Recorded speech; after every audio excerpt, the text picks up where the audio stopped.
Assalamualaikum warahmatullahi wabarakatuh. Salam Om Swastiastu. Namo Buddhaya, salam kebajikan. Salam sejahtera bagi kita semua. Perkenalkan, nama saya Abidin Muhammad Raihan. Saya Ahmad bin Nuri. Nama saya Muhammad Kafi Alif Putra. Muhammad Jidan Rizky Panget.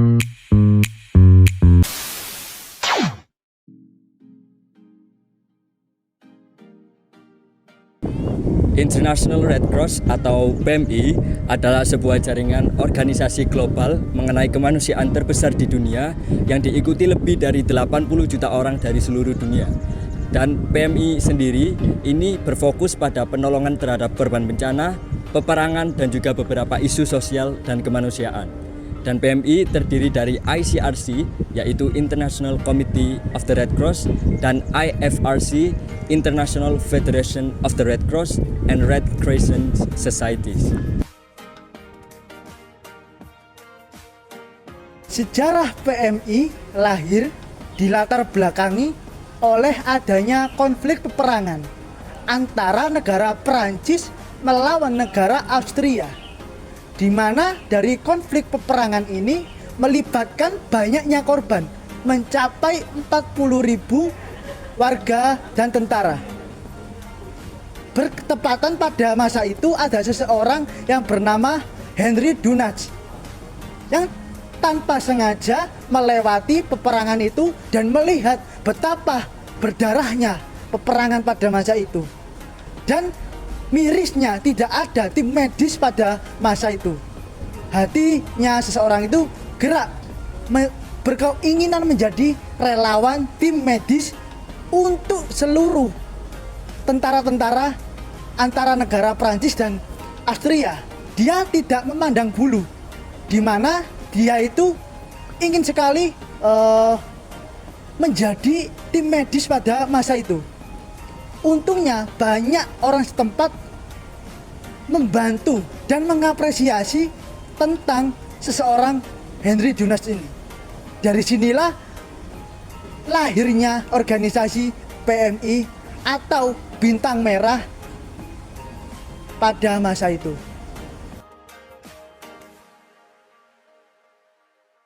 Palang Merah di Indonesia sendiri sebenarnya sudah ada sejak sebelum Perang Dunia Kedua. Tepatnya dimulai pada tanggal 21 Oktober 1873 dan didirikan oleh pemerintah kolonial Belanda dan diberi nama Nerkai, tetapi dibubarkan karena ada kependudukan Jepang. Pada akhirnya diresmikan pada tanggal 17 September 1945 yang diketuai oleh Dr. Andes Muhammad Hatta. Dan pada tahun 2018 PMI sudah berstatus sebagai organisasi yang berbadan hukum sesuai dengan Undang-Undang Nomor 1 Tahun 2018 tentang Kepalang Merahan, yang dimana mereka menjalankan sesuai dengan Konvensi Jenewa 1949. Dan berdasarkan data tahun 2019 per Februari, PMI di Indonesia sudah didirikan di 33 provinsi, 474 kabupaten dan kota, 3.604 kecamatan, serta diikuti lebih dari 1,5 juta relawan yang siap untuk melayani masyarakat.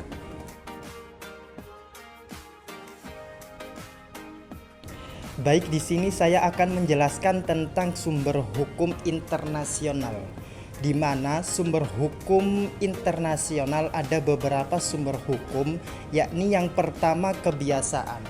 Kebiasaan adalah sumber hukum yang paling tua dalam hubungan internasional. Yang kedua ada sumber hukum perjanjian atau perjanjian internasional, di mana perjanjian internasional ini sering dilakukan oleh negara-negara internasional untuk menjalin hubungan antar negara.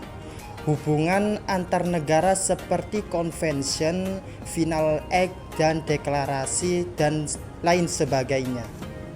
Dan yang ketiga ada prinsip atau asas-asas hukum umum yang diakui oleh bangsa-bangsa.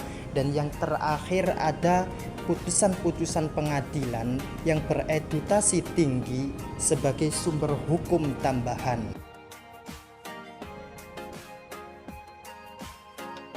Kali ini saya akan memberikan contoh terhadap organisasi dari Palang Merah Internasional. Yang pertama yaitu ICRC. ICRC adalah International Committee of the Red Cross. ICRC didirikan pada tahun 1863 di kota Geneva, Switzerland. Tujuan dibentuknya ICRC ialah untuk membantu orang-orang yang terkena dampak atau konflik peperangan. ICRC memandatkan diri kepada Konvensi Geneva. Konvensi Geneva terjadi selama 4 kali. Konvensi pertama yaitu perlindungan terhadap tentara yang sakit. Konvensi kedua menghasilkan keputusan tentang tentara yang kapalnya karam. Yang ketiga yaitu perilaku manusiawi terhadap tawanan perang. Yang keempat yaitu rakyat sipil. Yang kedua yaitu ada IFRC. IFRC adalah International Federation of the Red Cross and Red Crescent Societies. IFRC didirikan pada tahun 1919 di kota Paris, France. IFRC adalah sebuah federasi yang mensupport seluruh palang merah yang ada di dunia. IFRC sudah mendukung lebih dari 191 palang merah dan bulan sabit merah di seluruh dunia. Misi IFRC adalah untuk menginspirasi, mendorong, memfasilitasi dan mempromosikan setiap saat segala bentuk kegiatan kemanusiaan.